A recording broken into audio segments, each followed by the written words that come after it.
The Raven by Edgar Allan Poe.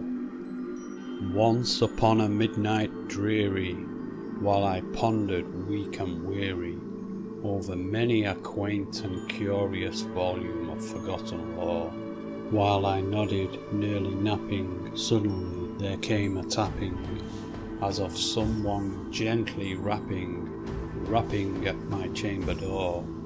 "'Tis some visitor," I muttered, tapping at my chamber door.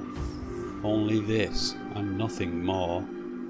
Ah, distinctly I remember, it was in the bleak of December, and each separate dying ember wrought its ghost upon the floor. Eagerly I wished the morrow, vainly I had sought to borrow from my books surcease of sorrow, sorrow for the lost Lenore, for the rare and radiant maiden whom the angels name Lenore, nameless here for evermore. And the silken, sad, uncertain rustling of each purple curtain thrilled me, filled me with fantastic terrors never felt before.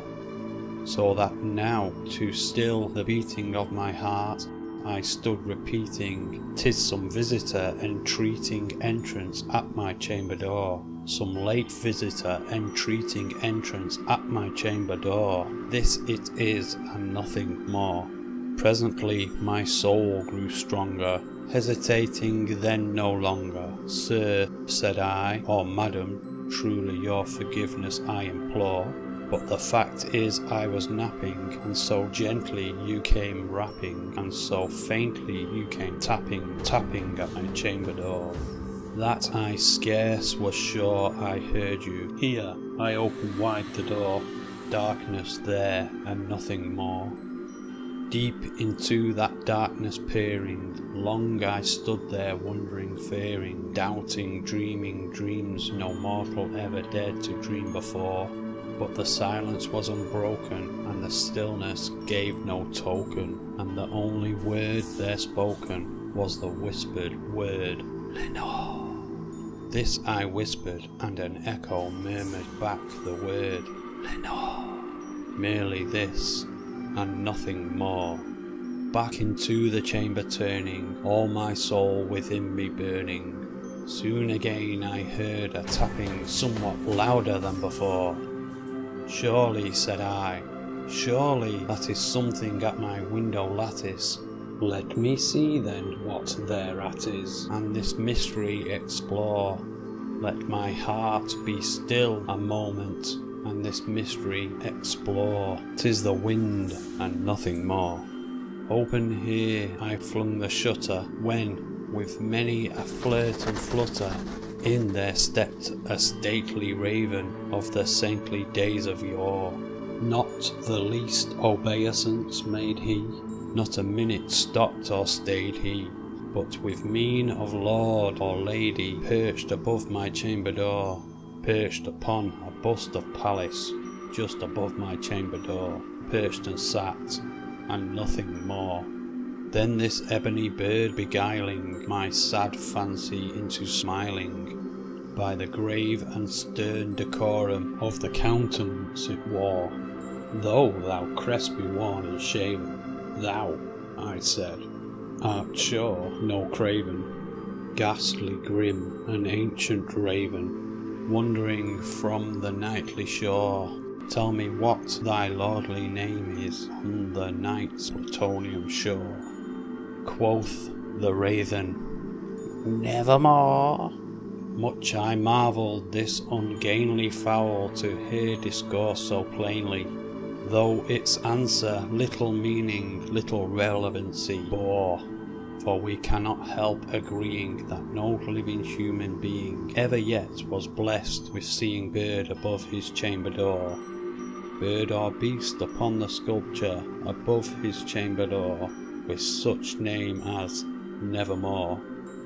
But the raven sitting lonely on the placid bust spoke only that one word, as if his soul in that one word he did outpour.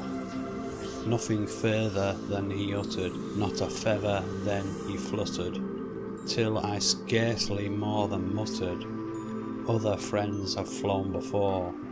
On the morrow he will leave me, as my hopes have flown before. Then the bird said, "Nevermore."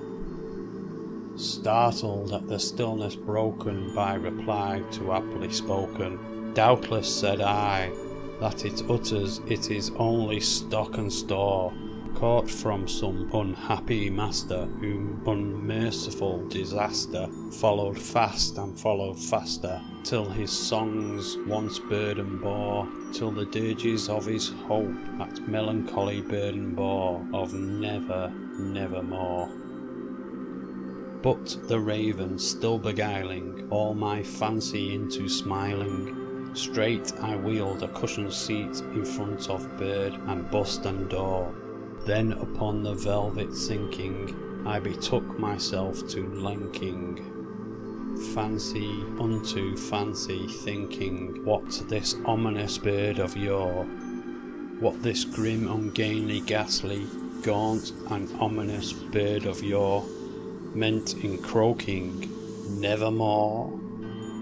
This I sat engaged in guessing, but no syllable expressing, to the fowl whose fiery eyes now burned into my bosom's core. This and more I sat divining, with my head at ease reclining on the cushion's velvet lining, that the lamp light gloated o'er, but whose velvet violet lining with the lamp light gloating o'er she shall press, nevermore. Then methought the air grew denser, perfumed from an unseen censer, swung by seraphim whose footfalls tinkled on the tufted floor. "Wretch," I cried, "thy God hath lent thee, by these angels he hath sent thee, respite and nepenthe from thy memories of Lenore. Quaff this kind nepenthe, and forget this lost Lenore." Quoth the raven, "Nevermore." "Prophet," said I, "thing of evil, prophet still of bird or devil, whether tempter sent or whether tempest tossed thee here ashore, desolate yet all undaunted, on this desert land enchanted, on this home by horror haunted, tell me truly, I implore, is there balm in Gilead? Tell me, I implore." Quoth the raven, "Nevermore." "Prophet," said I, "thing of evil, prophet still, if bird or devil, by that heaven that bends above us, by that God we both adore, tell this soul with sorrow laden if, within the distant Aidenn, it shall clasp a sainted maiden, whom the angels named Lenore, clasp a rare and radiant maiden, whom the angels named Lenore." Quoth the raven, "Nevermore." Be that word or sign of parting, bird or friend, I shrieked upstarting, "Get thee back into the tempest and the night's Plutonian shore. Leave no black plume as a token of that lie thy soul hath spoken. Leave my loneliness unbroken. Quit the bust above my door. Take thy beak from out my heart, and take thy form from off thy door." Quoth the raven, "Nevermore." And the raven, never flitting, still is sitting